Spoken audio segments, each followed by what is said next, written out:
Welcome to another episode of Mono Mono Tech Talk. I'm Dr. PK. And Wow, I'm what a Friday. Anele. And Annelies here. Yay, yay, it's a Friday. Come on, guys. Really excited to be here.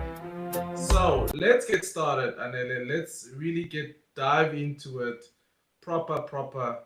How are we doing, Anneli? Are we good? Good, good. You were saying happy Friday. It's the Thursdayest Friday I've had. It feels like a Wow. Thursday. I don't even know what that means. Thursdayest Friday. Okay. Thursdayest Friday. Oh wow, no, awesome. Really excited to have this show today. And today is gonna be, I mean, Anele off air, right? We've been going back and forth about this topic already. So it's really interesting because we are living change is happening, right? The status quo is being affected proper. It's no longer a nice to have. It's no longer, does it affect my salary? Does it affect my, kind of what I take home? It does. And because of that, people are now being held accountable. And so today's topic is very interesting and it's all about change management. So let's get started, Anele. And of course, there's an article from Wall Street Journal that really tries to depict this specific issue. And I made a very interesting kind of thumbnail for this. So, give me thoughts, for those who will be watching and for those who are definitely going to be following. I think we've got one or two people already watching, so which is great. Um, is that the babies the young ones are coming to take over big corporations. Okay, they have arrived. It is now a business. It makes business sense to bring them on as head of organizations, some of them unproven, some of them for the first time, just because they have really good insights into technology, into the use of AI, are now being given really big jobs. And when I talk about big jobs, I'm talking about, wow, Walmart, Disney has got a 50-year-old. PayPal has got a, I think, mid 40s. I mean, we're talking serious. we're talking. I mean, they are my age. My age. Yeah, but Dr. PK, I wanted to ask you something that I didn't ask you earlier. Tell me. What is Come on, our tell me. definition of youth? What does it mean to be a young corporate leader? What are the age restrictions, right? Because if you're mentioning a 50-year-old, who are we trusting? Are we saying that age makes a leader? Because I believe definitely that a 45-year-old with the right experience, the right people knowledge, and people skills can lead a Walmart. So let me break it down into why it used to make sense and why it no longer makes sense in my view. Okay, so this is my view. Other people can have their own views. So the working age for at the 30 years ago, 20, 30 years ago, the kind of your start of work was not that young. It was potentially in the mid 20s, right? You were basically out of university or just out of technical college and ready to start working, right? So we're talking 25, 26. Okay, fine. For you to be able to go through different departments in your corporate journey, it would be sometimes take at least 15 years. The only reason for that is because you would be exposed to different parts of the business, and it will take you for manufacturing. Leading manufacturing will take you 3 years. It can't take you less, right? Because you need to know what's going on. You need to understand how to lead that specific facility. Then you move on to engineering, and it takes another 3 years. So if an organization has four fundamental kind of functions, at least four, You can do 3 or 4 by 4. It's 16 years, right? At least. So you take 16 years. This is not traditional, right? I'm talking about traditional management, traditional structure of companies. 16 years. Mm-hmm. Then you now jump into senior leadership, where you can say, okay, I kind of have a good handle of this huge company. And then now you're talking 5 or 6 years. So now all of a sudden, for you to really get to senior leadership role, to really get to maybe, I wouldn't say board level, but I would definitely say really high leadership, it's 20 years. Just think about that, 20 years. So this is what the traditional, again, I'm referring to kind of the traditional model of how do you gain respect within a large organization? It was always the guys who've been there, the VPs, the directors have been there. You will see their profile, 16 years, 20 years in the same organization, 25 years. And then you get to the CEO or the vice president or the president of the organization, and he's been there 30 years at least. Mm-hmm. So all of a sudden you realize 50 years is the minimum age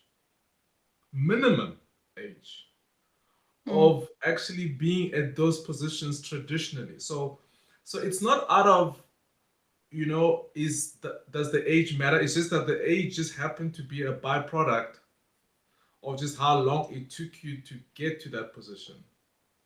So of course now all of a sudden AI and technology has said, yeah, we don't need to do all that. I don't need to. I can skip. So I guess the question that comes up really, and to your question regarding age, is what would you say are some kind of things that a movement like this needs to, or has really shown us regarding kind of today's society, just all about, which is about really showing up and showing your capability, as opposed to the traditional example that I've just given you? What are some things that you think clearly shows up in this article? I don't know. For me, just from the article and also from my own experience as a professional, I see where you're coming from. But I also have and feel that there are a few insights that I wouldn't want to skip over. For example, we're living in the age of startups. I think they come with their own culture. And I think it's a culture that's been defined in the 21st century, especially by more millennial leaders who see scale differently. And we are seeing a lot more younger leaders with more innovative ideas that are jumping onto entrepreneurship as opposed to staying in a company for 15 Mhm. to 20 years and then jumping onto a certain level of leadership, whether that's within corporates or outside of it. There's also been a trend of people not staying in the same company for 8 to 10 years. I think two Exactly. years serving in a company these days is like enough. So the question that I have is, are we looking at impact or are we looking at loyalty, right? Because back in the day, loyalty, networking, and and building strong relationships is a great way to get into corporate leadership or to be trusted with corporate leadership, right? The first few years are for you to really work hard and prove yourself. Next few years are for you to understand your political environments, and the few other years are for you to just really lead, right? But we don't live and we don't experience that culture anymore because we've got a lot of startups. If you're working for a big startup, it's going to be redefined in terms of culture. But how do people adjust to that level of leadership, which is not the same as a company that's been around for perhaps 50 to 60 years, right? So people don't stay long. Things are also changing really fast for professionals. We spoke a few episodes back about the pressures on leaders in the tech and digital space, and how because of innovation changes, deadlines that are faster, systems that have had to change. If we look at it at a whole, companies do need, to a certain extent, more flexible leaders. And that does come with age and adaptability to knowledge, right? You're always having to learn new things. So I see to a certain extent where you're coming from, and to agree with you, I do believe that what's great about traditional leadership, even though now it's morphing into something else, is the fact that people knew how to lead people. Also, the importance of diplomacy, right? Which Mhm. to a large extent is something that we all still need to kind of hone within ourselves. How do we work with people with different personalities, and are we more technical as leaders, or can we still really nurture that part of ourselves that has to be diplomatic, and solve problems at a much more systematic level than just at a technical level? Yeah. Yeah, no, and I think so. I mean, like I, for me, there's pros and cons, right? And I have fundamental experience. In South Africa, I worked for a company that was I've been there for 30, 40 years, if not more, I think, Denel, right? So Denel is a staple, company in SA, and you can smell the furniture. That's how long the furniture has been there. Um, and then, of course, at the same time, and then the leadership reflects that culture or reflects the legacy. The leadership reflects the legacy. And of course, huge benefits in stability, apparent stability, and of course, there's other obvious cons, which is you are really rigid when it comes to adopting new methods. Now, on the other hand, I've had the experience the last 5 years of being in a startup where CEOs and certain leaders 2 3 levels above me are either my age or younger, um, and they are super agile. They eat with everybody at lunchtime. And it's like, wow, that's amazing. Wow, great. Awesome.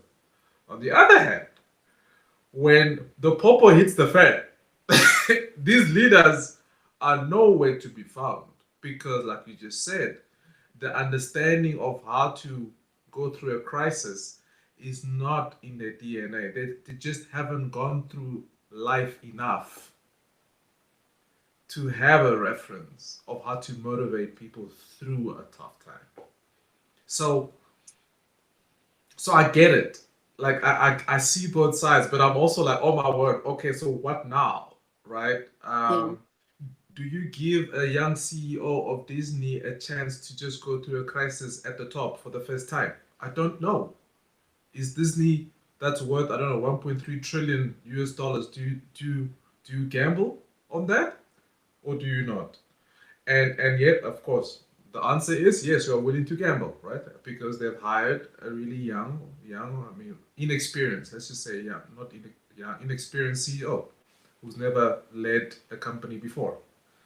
So, and I guess it brings to the next question, which I have in my mind, which is what type of skill sets does a young professional need to think about now in order for them to be future ready for these types of shifts in the workplace dynamics? That is really for me the question that I have in my mind to say, okay, it's happening. So what should I do, right? Um, of course, the stay factor, and again, just to give perspective a little bit. So the stay factor of, and this is definitely a fact, whether a startup or an engineering firm, if the value system of that firm, specifically in engineering and technical, very technical, biotech engineering, so forth, if the value system of that company aligns with yours, you are bound to make it long term for no other reason except that that's the only way for you to get to the knowledge base that you need for you to start making for you to start having meaningful impact, right? Because there's so much to do and so much to learn. that it just doesn't happen overnight. You literally have to give yourself the time. Finance, legal, all of that. I mean, you just come in with your experience, you do what you got to do. 1 year, 2 years, you're out. Okay, so that's fine. But I guess the question is, okay, so what skill set, what Mm. should you and I focus on to anticipate these seismic shifts? You know, i.e., what am I trying to say is, how do I anticipate my boss being younger than me? What do I have to do? Yeah. What do I have to learn to accept or not cooperate, but be a team player with someone who has even less experience than me? I don't know, what would you say to someone who's thinking like that? I think for me, it's not necessarily a skill set. I think it's more of an experience set, right? Which I think is where then you've emphasized the age thing at, because it takes time to learn certain things. I think, for example, for someone my age who has experience working in different spaces with different kinds of culture and leaders, I'd say definitely something young leaders or aspiring corporate leaders can look forward to, or can adopt, is number one, the importance of people management and diplomacy. How do you manage crisis, like you mentioned, at a very human level, right? Because people and purpose still need to be tied to profits, right? And of course, how do you also make our businesses sustainable? So I don't know if that's a skill or that's a learning or that's a learning in patience and building, because as much as we've got a lot of startups, again, we haven't seen if this new wave of leadership has the staying power. Like you mentioned, what is their staying power, their resilience, right? Because it takes so much more to make a business last for 30 something years than we think, right? And also there's a book that I love called Who Moved My Cheese? And you mentioned something Yeah. about how do we actually anticipate these changes. And I think there's a lot of things we can't control. Definitely age is one of them. We are working in a space where perhaps we'll have younger leaders that have more knowledge, that have more agility, than some of the older ones. But I think it's really, really important for people to continue learning and to not miss the wave of knowledge. You and I are like right in the middle of that knowledge wave, and there's so much that we can learn and adopt on our way towards that level of leadership, business leadership and corporate leadership. And if we miss this wave, then we're gonna find ourselves in the future thinking, my goodness, why is it that everyone that's younger knows everything? So I think that's it. It's just learning and people management, and also understanding the importance of business sustainability. And I think that can really anchor upcoming leaders. What about you? Yeah, I mean, I do think it's, I don't know. To be honest, Anele, I don't know. Let me say I don't know. And the reason where I'm saying I don't know is because I've seen enough to know that there isn't a clear solution to this.